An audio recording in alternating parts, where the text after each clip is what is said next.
गळ्यावर चाकूने हल्ला करून खुनाचा प्रयत्न केल्याचा दोष सिद्ध झाल्याने आरोपीला न्यायालयाने 4 वर्षाचा कारावास सुनावलाय। येथील जिल्हा न्यायाधीश RS साळगावकर यांनी या प्रकरणाचा निर्वाळा दिला।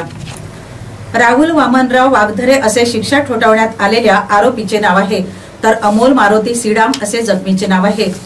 तलावफैल येथे 5 मार्च 2021 रोजी फिर्यादी छत्रपती सीडाम यांची आई व वहिनी घराच्या अंगणात बसले होते। यावेळी आरोपी राहुल हा त्यांच्या घराच्या टीनाच्या कंपाऊंडवर शौचास गेला। दरम्यान छत्रपती यांच्या आईने त्याला हटकले। त्यानंतर आरोपीने त्याच्या घराच्या कंपाऊंडची तोडफोड केली, तसेच चाकूचा धाक दाखवून जीवे मारण्याची धमकी दिली। अमोल सायंकाळी घरी आल्यानंतर त्याला सर्व प्रकार सांगण्यात आला। त्यानंतर परत राहुल व त्याचा मोठा भाऊ हे दोघे हातात काठी व चाकू घेऊन आले। यावेळी राहुलने अमोलला तुला खतम करून टाकतो असे म्हणून हातातील चाकू गळ्यावर मारला। त्यामुळे तो जखमी होऊन रक्ताच्या थारोळ्यात खाली कोसळला। त्यानंतर आरोपी दोघेही पसार झाले।